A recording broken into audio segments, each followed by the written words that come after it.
Welcome back to Now Production di sesi alur cerita film. Di video kali ini kami akan membahas film yang berjudul Guyver. Film ini dirilis pada tahun 1991, di mana di film ini menceritakan tentang seorang pemuda yang mendapatkan kekuatan alien misterius dan mengubahnya menjadi superhero untuk membasmi para alien itu. Sebelum kita mulai alur ceritanya, kami tidak bosan-bosannya mengingatkan kalau video ini berisi full spoiler. Jangan lupa untuk terus dukung channel kami dengan like, komen, subscribe, dan nyalakan loncengnya ya. Baiklah, tanpa berlama-lama lagi, inilah kisah selengkapnya.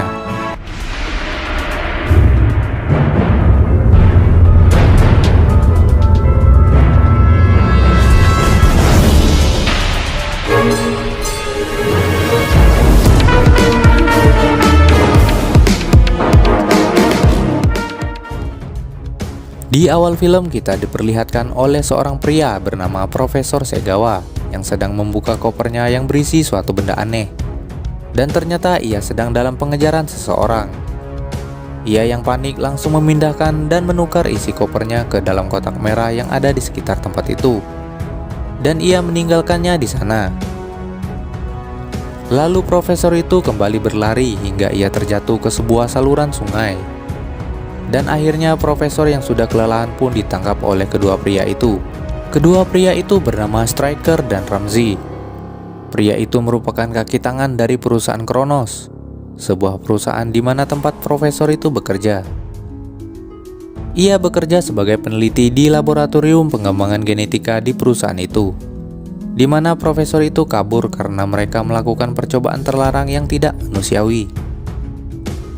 Dan saat itu juga, ia juga sedang mencuri sebuah benda langka milik alien dari sana.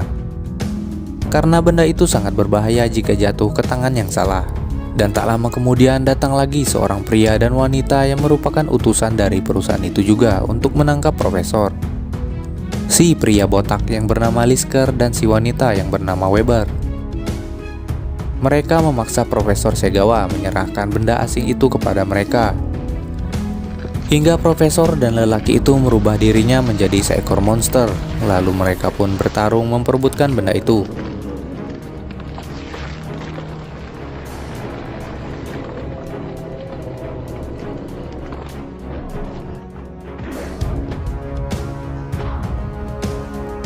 Pertarungan pun dimenangkan oleh pria botak tadi, dan mereka mengambil koper itu dari profesor. Tubuh profesor yang kalah itu pun langsung meleleh. Scene pun beralih di sebuah tempat latihan bela diri Aikido. Tampak seorang pria bernama Sean yang sedang latihan. Namun perhatiannya teralihkan dengan kedatangan seorang wanita bernama Miski Segawa, anak dari Profesor Segawa. Dan tentu saja gadis itu merupakan cewek incaran Sean. Sean pun menemuinya dan mengajaknya untuk pulang bersamanya sehabis latihan. Lalu gadis itu pun menyetujuinya. Setelah itu Sean pun melanjutkan latihannya. Dan tak lama kemudian seorang pria bernama Max yang datang mencarinya. Max merupakan seorang agen CIA. Di ruang tertutup ia memberitahukan kepada Miski bahwa ayahnya telah terbunuh oleh seseorang. Max menceritakan bahwa sebelumnya ia sudah janjian dengan ayah Miski karena ia membawa sesuatu benda yang berbahaya dari lab perusahaan tersebut. Profesor berjanji akan memperlihatkan benda itu kepada Max. Namun ia gagal. Karena dari kejauhan, Max melihat 4 orang menghajar ayahnya hingga tewas. Mendengar hal itu, Miski pun bersedih. Dari tempatnya berlatih, Sean tidak fokus mendengarkan pengarahan pelatih karena melihat Miski yang sedang menangis. Pelatihnya pun tiba-tiba memanggil Sean untuk memperagakan serangan dengan menggunakan teknik Ki. Namun ia terkena pukulan dari Greek karena tidak fokus. Tak lama kemudian Max pergi bersama Miski yang diam-diam diikuti oleh Sean. Di perusahaan Kronos, anak buah dari Balkus membawa koper yang ia rebut tadi dari Profesor Segawa. Namun setelah dibuka, isinya hanyalah sebuah pemanggang roti bekas. Sehingga membuat Balkus marah besar, dan ia meminta Lisker untuk mencarinya kembali. Scene pun beralih di TKP di mana Profesor Segawa tewas, yang telah dipenuhi wartawan dan polisi. Ternyata Max mengajak Misky ke lokasi itu untuk melihat jasad ayahnya. Diam-diam Sean mengikuti mereka dan memperhatikannya dari kejauhan. Ternyata di sana Max dan temannya sempat berselisih paham karena mereka mengira Max mencari sesuatu yang mustahil dan tidak nyata, sehingga ia mencemooh Max. Tak disangka Sean yang mengintip tadi menendang kotak merah yang ditinggalkan Profesor Segawa di tempat ia berdiri. Sean yang penasaran lantas membukanya dan membawa benda itu di tasnya. Lalu Misky pun diantar pulang oleh Max ke rumahnya. Di rumah Misky, Max menjelaskan kepada Misky tentang alat bernama Guyver yang diungkapkan oleh ayah Misky kepadanya. Tak lama kemudian, Sean mengunjungi Misky untuk memastikan keadaannya.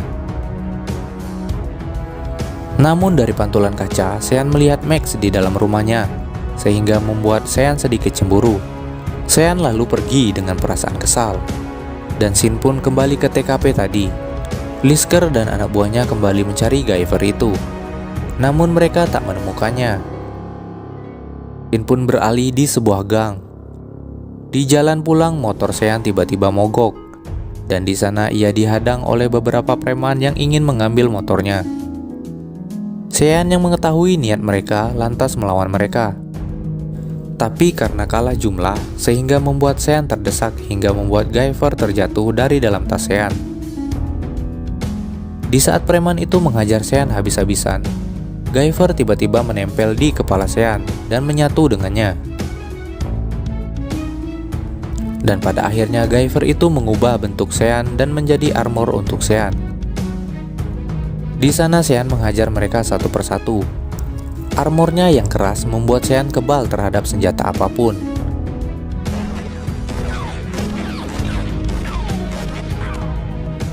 Setelah mengakhiri musuh-musuhnya, ia melihat dirinya di cermin, dan hal itu membuatnya bingung dengan penampilannya. Ia pun mencoba melepas armor itu, namun tidak bisa. Ia yang kesal lalu berteriak. Seketika itu juga armor-armor itu lepas dan masuk ke dalam tubuh Sean melalui bagian belakang lehernya. Di sisi lain, Lisker yang tidak dapat menemukan Guyver, ia kembali melaporkan kepada Balkus. Lalu ia berjanji akan menangkap putri dari Profesor Segawa, karena kemungkinan ia mengetahui sesuatu tentang Guyver itu. Di rumah Sean yang baru saja terbangun dari tidurnya masih bingung dengan kejadian malam itu.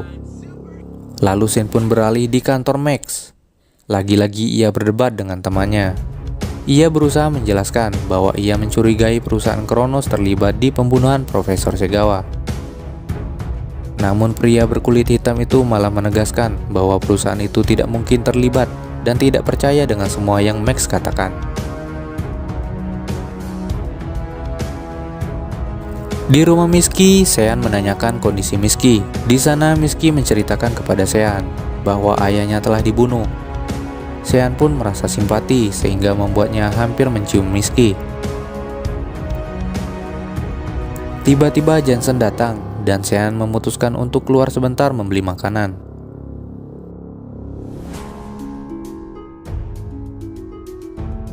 Tak lama kemudian Lisker dan anak buahnya datang ingin menculik Misky. Ia memerintahkan Striker dan Ramsey untuk menculiknya, tapi Sean tak menyadarinya. Tak lama kemudian Sean kembali dari membeli makanan. Ia pun terkejut melihat rumah Misky yang berantakan dan Jensen yang telah terbunuh. Ia pun langsung bergegas mengikuti dua pria tadi. Saat mereka akan pergi, di sana ternyata Max baru saja sampai. Dengan kesempatan itu, Sean langsung memukul kepala kedua penjahat itu, dan Max pun langsung membantunya menyelamatkan Misky. Lalu terjadilah kejar-mengejar di antara mereka.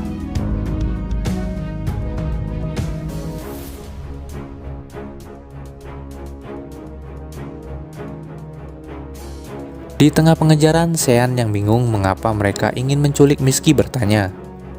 Dan di sana Misky pun menjelaskan bahwa merekalah yang membunuh ayahnya dan mereka juga mencari Guyver.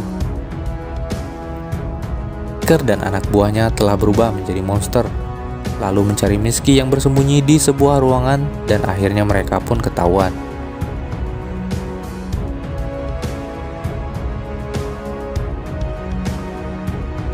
Mereka pun menghajar Max sampai tak berdaya dan mereka pun mendapatkan Misky.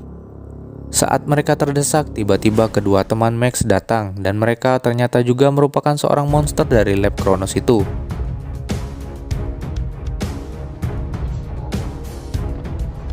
Di sana Sean mencoba melawan mereka. Saat akan berubah menjadi Guyver, kekuatan itu tidak keluar. Namun ketika Misky dipukul oleh kawanan monster itu, ia pun mampu berubah menjadi Guyver, dan hal itu pun membuat semuanya bingung.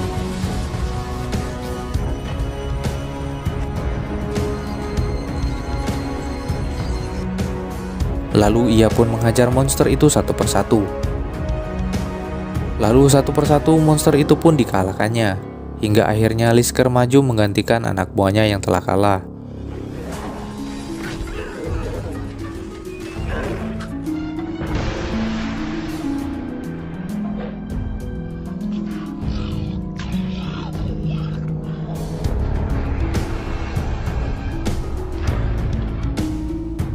Namun Guyver yang terdesak tiba-tiba dengan brutal menyerang Weber. Serangan itu juga mengenai Misky. Hal itu pun membuatnya merasa bersalah. Dengan perasaan bersalah, di sini Lisker berhasil mengalahkan Guyver, dan ia telah mengetahui kelemahannya. Dan pada akhirnya Guyver kalah dan Lisker mencabut bola yang ada di kening Guyver.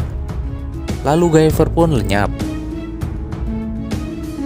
Mereka pun membawa bola itu, Misky dan Max ke lab Kronos. Di sana Misky yang masih pingsan berada di ruangan Balkus. Balkus mengaku bahwa ia adalah teman dari ayahnya. Namun karena tindakannya yang aneh, Misky pun tak mempercayainya. Di sana Balkus menunjukkan beberapa hal kepada Misky.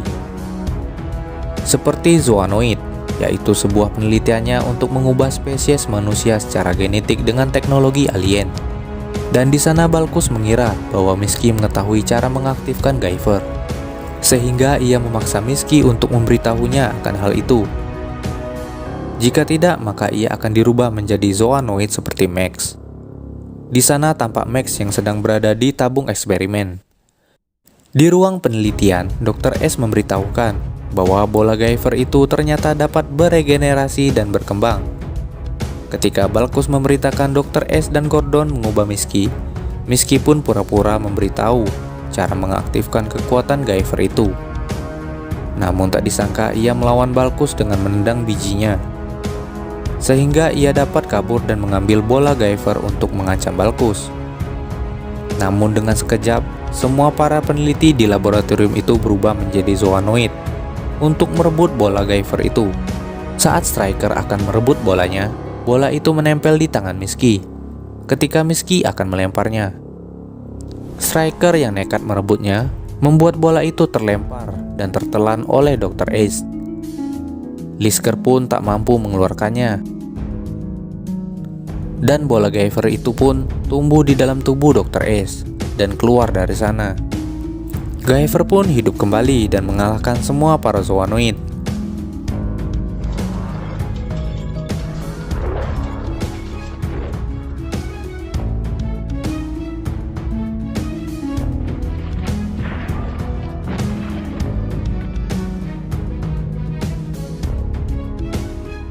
Saat Misky, Max, dan Sean mencari jalan keluar, tak disangka Max tiba-tiba berubah menjadi Zoanoid. Ia berubah menjadi Zoanoid yang tidak sempurna sehingga membuatnya tewas. Di sana diam-diam Balkus ingin merebut Guyver, namun Sean tak memberikannya. Balkus pun mengubah dirinya menjadi Super Zoanoid untuk mengalahkan Sean. Lalu pertarungan sengit pun terjadi.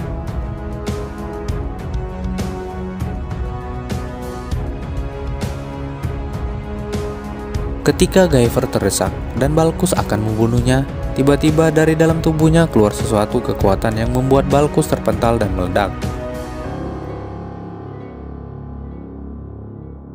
Ternyata armor itu secara otomatis melindungi tubuh Sean. Sean pun kembali ke tubuh manusianya dan pulang bersama Misky. Di akhir film ternyata Kolonel Castile dan Striker masih hidup dan merencanakan sesuatu. Di sini pun film berakhir. Demikianlah alur cerita Guyver kali ini. Semoga teman-teman mengerti dengan ceritanya.